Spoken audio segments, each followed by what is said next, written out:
Six guys, I'm doing a channel update. I have read through some of my thread that my son started, um, and uh, and some of the stuff in there I'm going to continue to read. Going to do it, but I also told a guy named Argothair. The thread on accessanallies.org is "We need an allied strategy or playbook." Argothair wrote a more succinct allied strategy, and I thought I'd read it. I thought it was worth reading, absolutely. He seems to be have some good experience. So here we go. All right, here's a stab at a short basic overview of allied opening strategy. No doubt others will have more detailed or more advanced ideas to share, but hopefully this will be helpful overview for people who are just starting to get serious about Global 1940. I'll start with Russia and then add other nations in later posts. Your position at the center of the board, USSR's position at the center of the board, sandwiched between Germany, Italy, and Japan, means that you are usually a prime target for Axis bullying, and that you will usually need to build mostly infantry and play a mostly defensive game where you retreat steadily toward Moscow and attempt to hold out in Moscow as long as possible to give the rest of the Allies a chance to win the game on the other fronts. However, usually is not the same thing as always, and being able to correctly identify the exceptions to the rule can be the key to victory.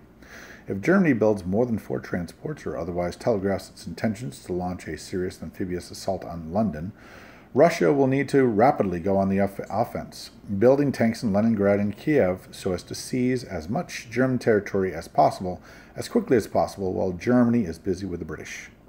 Conversely, if Germany loses 3 or less than 3 planes against the British Navy, or builds a ton of early land units, or declares war on Russia turn 1, then even retreating to Moscow may not be enough.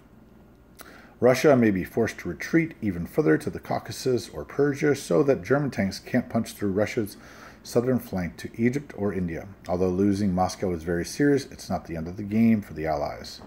If the Allies hold the line in London, Egypt, Persia, India, Java, New Guinea, Hawaii, and Alaska, then the Allies have a large economic advantage even after losing Moscow and central Russia. Try to keep an eye on when reinforcing Moscow will drain Axis resources and delay further Axis expansion versus when you're just throwing good money after bad.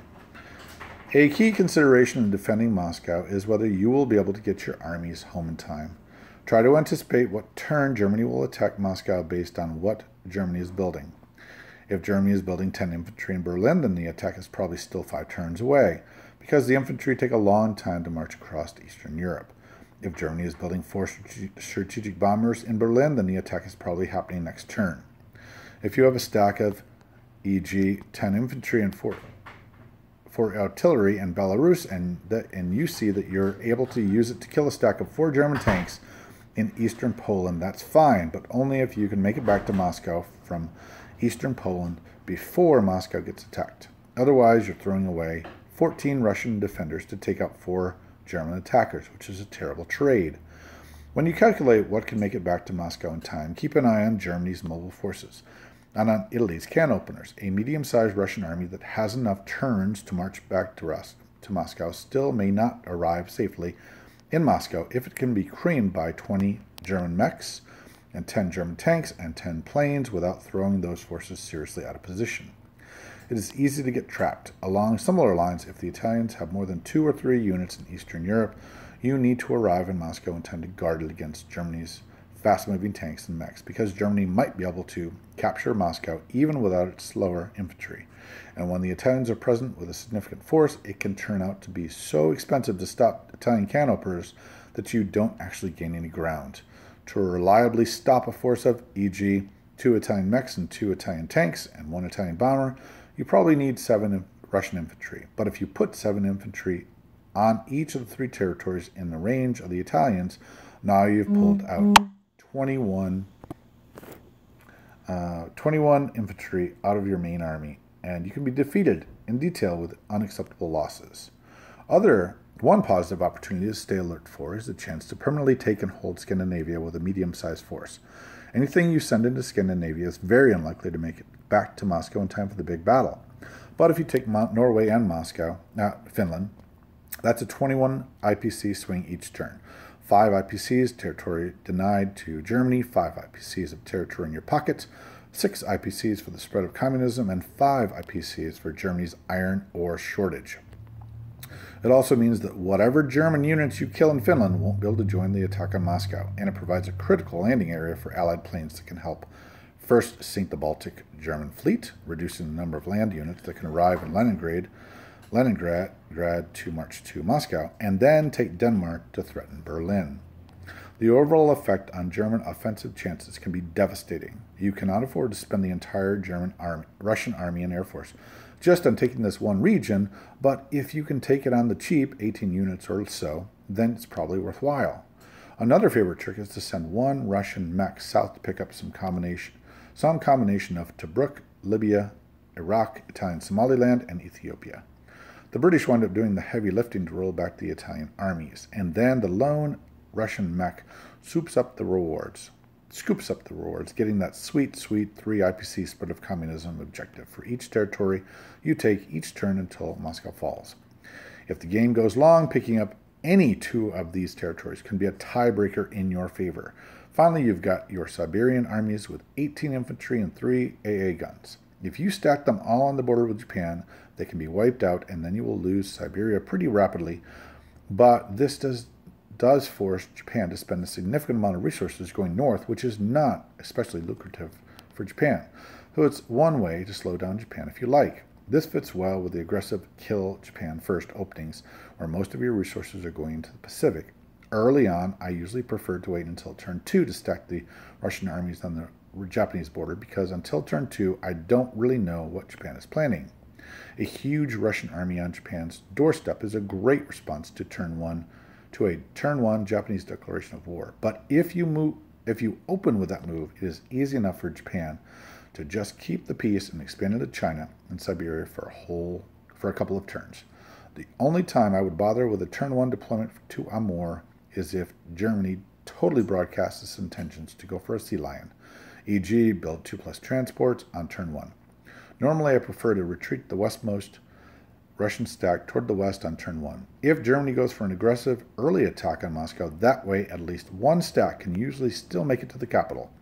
If Germany is giving Russia more time, the westernmost stack can pivot south to Gansu to reinforce China, also usually in the nick of time, while the eastern stack can return to Amur and give Japan plenty of headaches. The ideal Russian opening build is situational. You want mostly tanks in response to Sea Lion, and mostly infantry in response to a turn 1 declaration of war on Russia. But in general, you need a balance of offensive punch, mobility, and sheer unit count. You'll need either some tanks or some artillery so that you can counterattack weak German stacks. You may not find any, but if you can't even credibly threaten to attack lone German planes and tanks, it gives Germany too many options. You'll need either some mechs or some tanks so that you can shift forces rapidly between theaters. You can't afford to give away both Leningrad and Kiev too early. Giving away one is probably fine, so you need to be able to rapidly reinforce whichever factory you're planning to defend. Mostly, though, you need units. Germany can bring an alarming high number of units to Moscow alarmingly early, and you can lose your minor factories to conquest and or bombing as the game goes on. So make sure to build in a reasonable number of infantry in your extra factories while you still have the production capacity. It is easy to correct for having built too many infantry than it is to correct for having built too many fighters. Over the course of 2 turns, roughly 80 IPCs, I might build 1 TAC, 1 tank, 2 mechs, 4 artillery, and 13 infantry. Your mileage will and should vary. And that's what I'm going to post right now. That's Argothair, I think. Argothair. I'm not sure where that comes from. Argothair, if you want to let us know, do in the comments below. But that is a Russian strategy that is a sound strategy. I would quibble with it very little, but some. I don't think he is, depending on any foreign aid, which does give you a bonus if you have C-Zone 125 open. And I tend to go for a heavy aid, heavily calling on the allies for other allies for aid.